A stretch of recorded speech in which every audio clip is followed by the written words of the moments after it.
Hello ආදරෙන් පිළිගන්නවා මගේ channel එකට.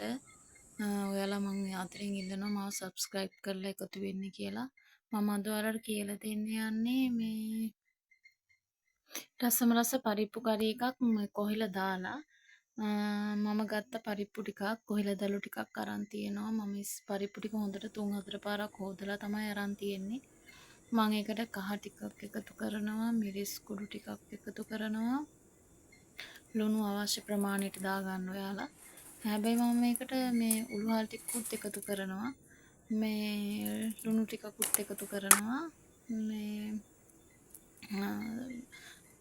ඔයාලා දාගන්න අනිත් හැමදේම දාගන්නවා. අමු මිරිස්, බීලුණු කෑල්ලක්, කුරුඳු ටිකක්, සුදු ලුණු ටිකක්, මේ කරපිංචා, රම්පේ කෑල්ලක් එකතු කරගන්නවා. හැබැයි මම මේකට 3-5 නම් එකතු කරන්නේ නැහැ. මොකද 3-5 දැම්මහම පරිප්පු කරි එකේ රස එන්නේ නැහැ. ඉතින් මම පරිප්පු වලට 3-5 දාන්නේ නැහැ. ඔයාලත් හදලා බලන්නකෝ එහෙම. හරිම රසයි. ඊට පස්සේ මම වතුරෙන් තමයි ලිපේ තියාගන්නේ. එකතු කරලා මම මේ ලිපේ තියාගත්ත ඔක්කොම ටික. ඊට පස්සේ මම මේ කොහිලදළු ටික මේ සුද්ධ කරලා ගොඩක් ගන්නෙ නැහැ. කොහිලදළු ටිකක් තමයි ගන්නෙ. ඔයාලත් මේ විදිහට හදලා බලන්නකෝ. හදලා මට කමෙන්ට් එකකින් මාක් එකතු වෙන්න. කොහිලදළු ටික සුද්ධ කරලා ඉස්සෙල්ලා සූරනවා. සූරලා තමයි හොදගන්නේ. ඊට පස්සේ මම මේක කපන්නේ නැහැ. කඩලා තමයි එකතු කරගන්නේ. කඩලා දැම්මම හරිම රසයි කපනවට වැඩිය. කොහිලදළු කියන්නේ මං පරිප්පු ප්‍රමාණයට වැඩිය අඩුවෙන් තමයි කොහිලදළු ගන්නෙ. මං දණ්ඩත් ගොඩක් ගන්නෙ නැහැ. කොළ ටිකක් තමයි වැඩිපුර ගන්නෙ. මේ පරිප්පු එක ලිපේ තියලා තියෙන්නේ මම දැන් මේ ටික වෙලාවකට පස්සේ මම පරිප්පු කරි එකක් හදනකොට මේ වහන්නේ නෑ. පරිප්පු කරි එක වහන්න නැතුව ඇරලා තමයි මම හදන්නේ. ඉක්මනට තැම්බෙනවා ඉතින් පරිප්පු. මම මේක දැන් පරිප්පු ටික තැම්බිලා තියෙන භාජනයකට දාලා මම ටෙම්පරාදු එකක් කරගන්නවා. ඒ ටෙම්පරාදු එක තමයි දාගන්නේ මම කොහිලදළු ටික. තෙල් ටිකක් දාගෙන මම දාගන්නවා අබ ටිකක් දාගන්නවා. මට අද වේලිච්ච මිරිස් කරල් තිබ්බේ නෑ. මම ෆ්‍රිජ් එකේ දාලා තිබ්බා බැලුපු මිරිස් කරල්. ඒකෙන් ටිකක් තමයි එකතු කරගන්නේ කරල් දෙකක් විතර. බීලුණු ටිකක් දාගන්නවා මම. කරපිංචා ටිකකුත් දාගන්නවා. මම වෙනම වළඳක් ගන්නෙ නෑ. ඒ වළඳුම තමයි හදන්නේ. ඊට පස්සේ මම මේකට මේ කොහිලදළු ටික එකතු කරගන්නවා. කොහිලදළු කොළයි ඔක්කොම ටික එකතු කරලා ටිකක් අවලං කරලා මම මේ කොහිලදළු ටිකත් වහලා තඹ ගන්නවා. ඇදලා තමයි තඹ ගන්නෙ. අපේ ඉතින් ඉත සාමාන්‍ය විදිහට තියාගෙන ඉතින් අපිට තේරෙනවනේ.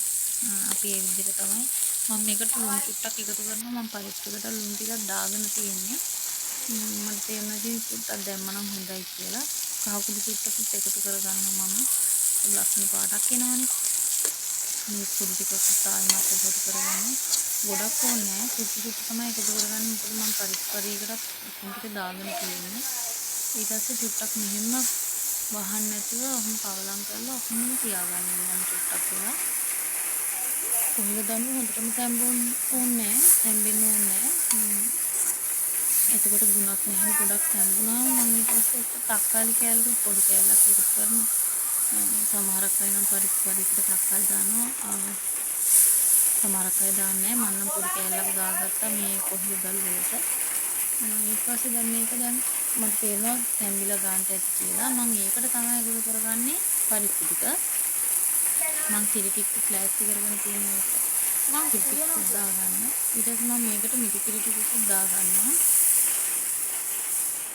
මිටි කිරි ටිකක් එන්නේ අපිට ඕන ප්‍රමාණයට දාගන්නවා. ඊට පස්සේ මම මේක තලන්න නැතුව හිමින් කලම් කරගන්නවා. පරිප්පු ගොඩාක් පොඩි වුණාමත් හරියන්නේ නැහැනේ. ඔයාලත් හදලා බලන්නකෝ මේ විදිහට හරිම රසයි. ඒතර මේකත් එක්ක විතරක් වුණත් කන්න පුළුවන් බා. පොඩි අය ඉතින් පොඩි බලපං කැමති නෑනේ. මෙහෙම දුන්නොත් යාලා කයි ඇත්තටම අපේ කන්න කැමති නෑ. ඒ වුණාට ඉතින් මම මෙහෙම හදලා දුන්නොත් කන්න වෙනවනේ යාලට.